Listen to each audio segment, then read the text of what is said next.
unya bema limo elikem kwame amega enamede ensem bi ebro na yenya bema Twene Jonas say ono de why na adwen say waka no ho na waka no ho de obi enu obestop no na obi we say this guy he will be deported until obia case because even embassy for no me feel say all kind of prayer and comfort time is hard here ongusun kan no prayer adaya ente bia na monim say Wizkid host show na organizers a host show near Wizkid ba ma cheddar or no real estate developer Wizkid and penny for what Ghana ha enya breto VIP ticket costing about 6,000 cedis 3,000 cedis the lowest the home price 600 Ghana and then Ghana who put 600 Ghana the ako show I would need campo kofoko Gracie show no ne do ya Wizkid bebo Wizkid bo Wizkid to me amba show ne biom when na Wizkid amba show ne biom na nkofo started bo Wizkid echi adechi na Wizkid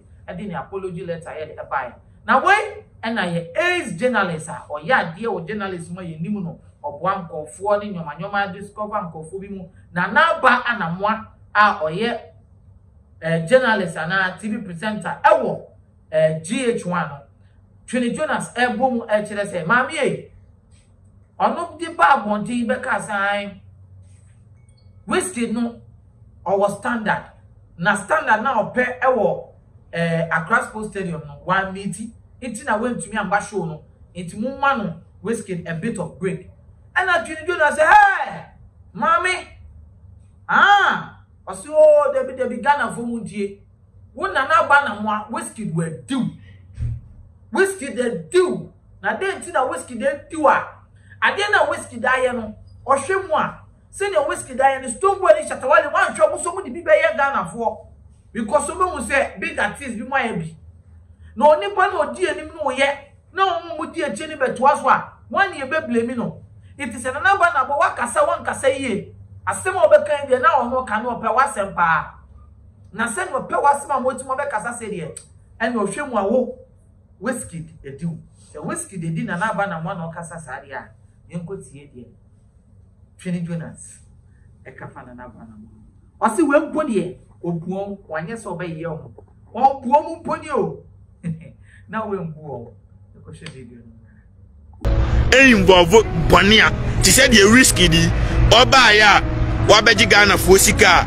wan ko show na se no wa bokro no na ba na mo agimi fo no defend no say anyere sa ya hoto na next time no event organizer bi wo kro nko bo artist na mane o no de ni picture aba jiska na wa jiska ni nyina na show no ye be ko no artist na ma because go back case the die obo say na wa fa chi akoma artist ni kwansi bi uko kan yes o Wizkid prayer nti o mu nyina esua etambia no de oye leader no a odi ade na nim no oye nkwase ade a na motivate youngest no so am master teachimi enu nti na Wizkid no wagimi na me maso ni mu a me horo ni gidigido because nyasa Wizkid aye no omo amaka nyina e ba ye bi ombeji nkofo sika obi ansi wo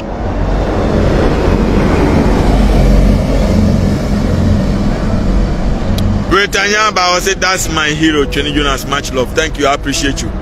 Entina na ba na mo awe kwase empanyini pa kwana kwa check say Wizkid ama o ace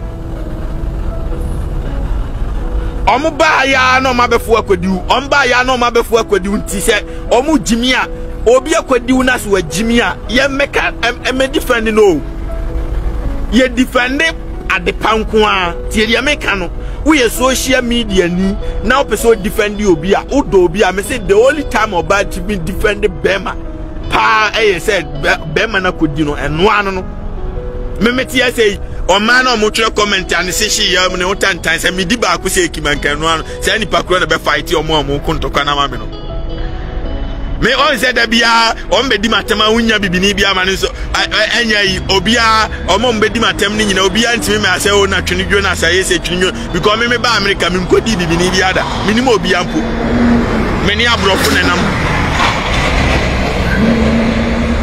ena me kura no me ma graduate me ni bibini bio enti because bibini o sha bibifo enam America na de o mo compare abrofo a o be ase ai man bibini na wa American man nipa kura ho ye time by force junkie no gina kwa ho numri na police for be pam no wa esa aboa man yeah man is I man we gonna be regard enti na namba na mwei akobi atwa mama Wizkid akodi a misrew enya wonkwa na Wizkid adi oba Ghana odi man nyina man dodo na Starboy free ba Ghana nyende enti misrew jachimi no oti wonu nkofo buo ukofo bu pa wa mekasa nkomunim si wagimi o nipa be disrespect Ghana for asore de ni jimi asore ekwa alataman ni ye ka nipa na sem say mani nya jimi next time no amejimi bio a na kwasia aden wadi unti o ba be different jimi it's not a joke anymore. Listen, it's not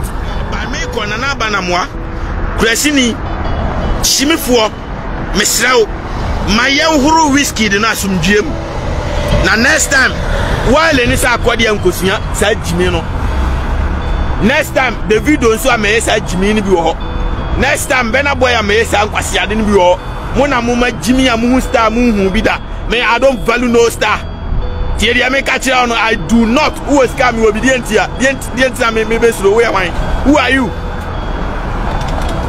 you are nobody. It's Wizkid. Listen, this is once odi anya hwemi ni atembio what jimi no do Wizkid ala tani aboa asiampanyini next time enye jimi sembio mu translate ma no ana mo amse won tebrofo no obi si why is your wife kwasiampanyini awale by force what jimi ana me sise ska no fe na me be waste time se me ne kwa akodwino ba ho ade na ntwie me be fa ska wa America o ma me pa yire ka ira nkamtena Ghana ware nto asem tinam de ache okulai no emejimi bio obi yankwasi ade a wafom ye horo na ye horo no me yankwasi asem say Wizkid aye huge star kwasi ayi Jay-Z mo kra ye blast yo mo America kwakuo Wizkid no onye obi a Jay-Z ayi bodyguard kra sika oje no Wizkid ye adwum etonyom 100 years kra wonya ses kan anso ono kra ye blast no what do you say Elon Musk ne dog walker akwa bi ode ne dog nante keke sika akwa na oje ne bosome no Wizkid aya adwum etonyum 100 years pra onya ses kan onso sa Elon Musk ne yesa blast no obi anchie nyansa Ghana Africa obi anya skani wo America na skafo ogu omkra bre omo ase Rihanna ono okra $1 billion oba ase your brain ho ase sa ye ko show ahun brase yanko damidi Nicki Minaj ko show damidi Nicki Minaj ko show se mu ahun brase ya no brain ho ase Minisika say ye kwa na kufu ade kwase atre anyansa nim onso de ujimi aso ahun akosi wo na odi akire ejimi na aba na mo a odi twa na kwache Wizkid wakodiu ntina Wizkid alatani aboa alatani kwase ampanyini we sa akwode mu gu okom de omo yemfra mu show sa akwode siga krasa ni siga wale tuwe nyina wanum wi no kura wa firi bebre ni wi asa ye betima asese o makogu o ama o maye ayi obere pobede wale abeye alo Ghana force me pedede dodo ayo ana abeye taking over we dey take galamse to eno ya disikana mo no matena kuromu ha aya de yomne bako akota wa cha maskana ka economy no mo ha na wala tani krama ba ya disikana e mawo na bebo show a wa ma ubu nipa sen o man num na la tani abu ayen kwase ade si a wo ye generous oti platform kese so e de o cheche awoho nti Jimmy and I was say Wizkid is a big brand or a big one. Wizkid no a big one. Enti or a big brand inti eni kwasi e kaseti anu krasini na naba na moa every buy na de kwa che no obi obeba bia na de ache no ehwem hwe mo gya mu se wo yeso hwe mo gya mu se wo yeso na naba na moa kwasi ampanyini hwe mo gya mu se wo yeso o elatani Wizkid ena Ghana hiti na Ghana fo abọ modern se na ye pe wasem jibi fo ye po ye so ye pe o ye kwa ye pe se o be perform ni ye di ogigi ani we are hyping Nigeria musician for. Now kwasia oho kankan Jimmy for. What the Ghana for Simuayo I adanko da do. Ni e ka asem ni enka wie ya huru nipa ne huru wie. Na ba na mo Jimmy for benasta mekan kwasia asem bi okurasi ni ba. Na me ya pe wasem na say na we show off bi 2x4 bi o anu ache ahia for no kwansi bi. Na ya na me ya pe wasem. What I say 2 for ni na me horo ma me sheda yi ufiri mo ne se ma me here even though se mo nyina mo 2 for ba me ntam fa mo din ne mfrasa sianyansa I me kan kwasi asem se Wizkid eye nyame enti di ono ope no be ye we artist na wonim se wontime perform a entempa ka kire event organizer se onyu udin free billboard no onyu udin free posters so se be ya wo ma ya da me disappoint your fans ayanim guasia magana fo nyina obi se when say Tiria mecha no it's not a joke anymore. It's not. Entina na mana mo ofa ututu sema obetumi afre Wizkid do phone so my social media make kan kwasi asem because people look up to you omunim say onim nyansa make kan kwasi asem ho say na Wizkid nipa na disrespecting o mine nyina na mo jimi twetwe nkwasi asem sa yesa yenoma ye ka no kra na obi tinchen ya Nigeria ni jimi fo obi tinchen house o Twene Jonas Thrεαtenings enso jimi fo Wizkid ye no kwasi amene Jay-Z mu gumantem aminso mo mene Beyonce mu na machira aminfo mo nyehwe asiafo mene bio ene mame twa ai shop bi nkyem mame twa shop bi nkyem anopa ya na mene Rihanna free ha oni ASAP Rocky omba beji aduane wa ha mame twa twa your friend Sweet Grace mame nyina ni say na mame twa shop ni nkyem mene omo na gina ASAP Rocky abrofo ni twa picture obisa me say na why Jonas you don't want to take a photo? I'm saying nah, I do not take a photo with nobody. I do not. If you are a celebrity, I'm also a celebrity.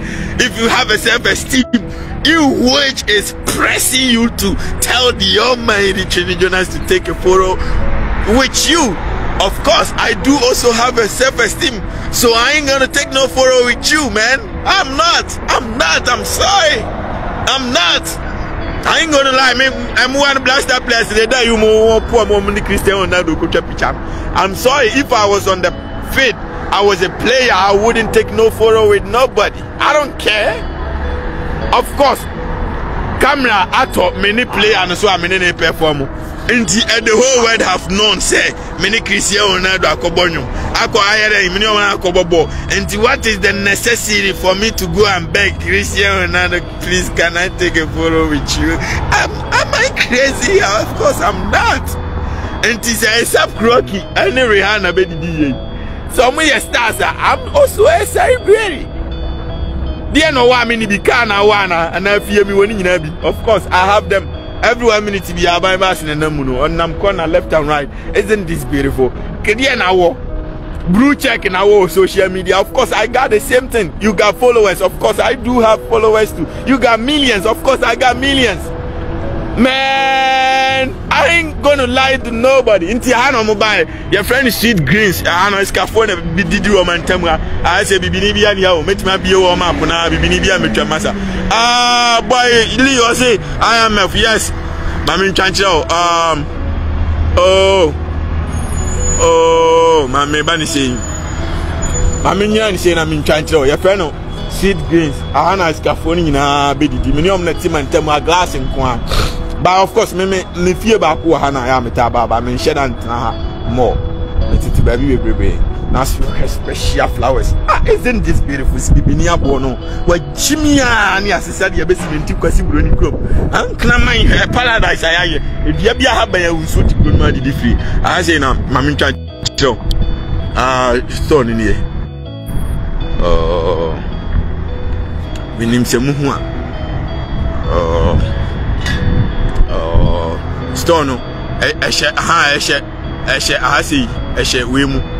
Wemu, no Meshe, ya no moodity. What do you measure that at the warm up shop one Casangasa? I could charge them because, of course, me a warm up when I'm sent train abroad for beer, the do be bremming.